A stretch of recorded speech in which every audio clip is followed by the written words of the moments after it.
Francis Proka anak Sami daripada kelas PSMP PJ 2620.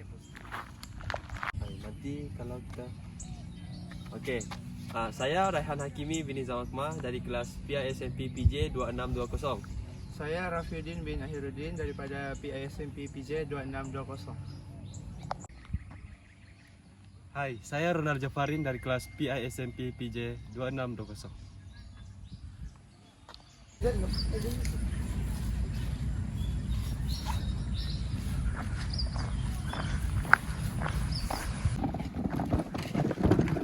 Cek, Ya. apa tujuan pembangunan lestari? Oh, kejap Okey.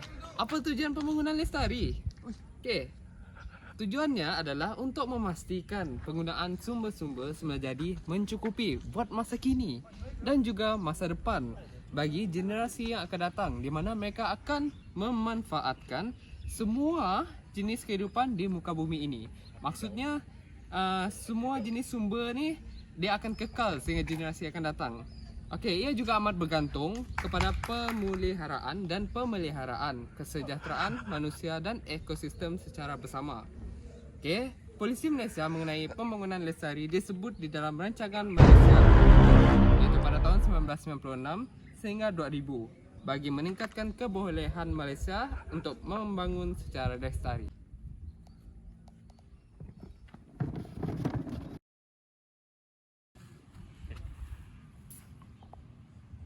Okey, saya akan memberitahu iaitu berkaitan dengan rangka strategi bagi pelaksanaan konsep pembangunan mapan. Okey, iaitu dalam peringkat arena antarabangsa, iaitu dari aspek perdagangan dan juga pemindahan teknologi serta bantuan dan kerjasama iaitu dari segi kewangan, teknikal dan lain-lain. Ia mempunyai 3 polisi. Dalam rangka strategi bagi pelaksanaan ini mempunyai 3 polisi, iaitu polisi alam sekitar, polisi sosial dan juga polisi ekonomi. Okey, kita pergi kepada polisi yang pertama iaitu polisi alam sekitar, iaitu bertujuan untuk pengekalan asas sumber. Ia juga bertujuan untuk sebagai strategi pemeliharaan dan juga bagi strategi pemuliharaan. Selain itu, ia juga bertujuan untuk pengurusan sumber dan juga peningkatan kualiti alam sekitar. Seterusnya, impak alam sekitar akan dapat dikenal pasti dan integrasi dengan ekonomi dan juga integrasi antarabangsa. Okey, seterusnya kita pergi kepada polisi yang kedua, iaitu polisi sosial. Polisi sosial yang pertama ialah iaitu untuk pembasmian kemiskinan. Yang kedua iaitu bagi peningkatan kesampaian, kemudahan dan juga keperluan asas. Yang ketiga iaitu bagi pembangunan manusia, kemapanan komuniti, keadilan sosial, keselamatan sosial dan yang terakhir ialah keseimbangan gender.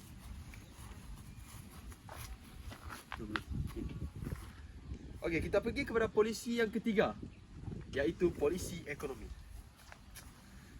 Okey, seperti mana yang kita tahu, polisi ekonomi ini ialah iaitu berkaitan dengan peningkatan kualiti hidup. Yang pertama.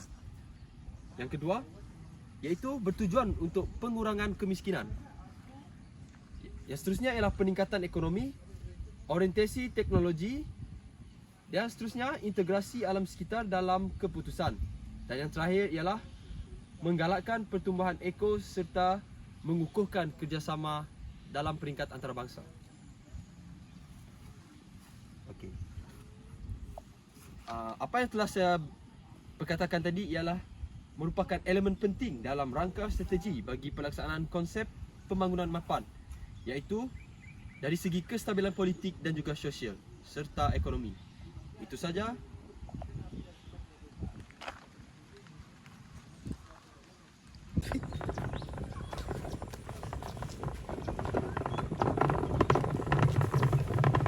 Apakah itu Brundtland Report 1987?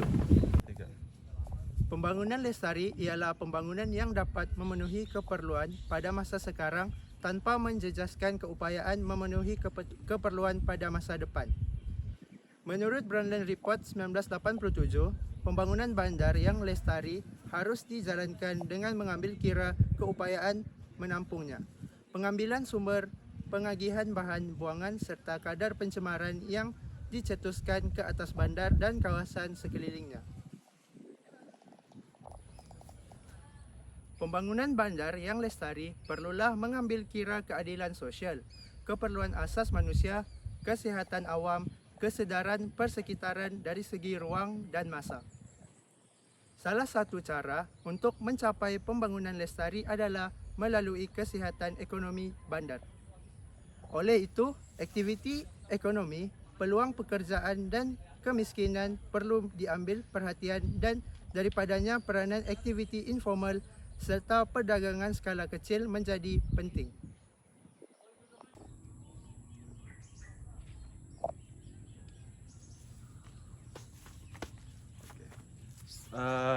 Terdapat beberapa implikasi laporan Brundtland yang akan saya kemukakan.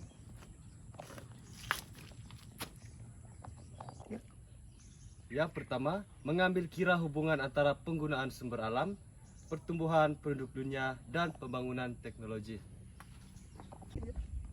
Yang kedua, mengambil kira faktor pembangunan yang tidak sekata di kalangan negara maju dan juga negara yang sedang membangun.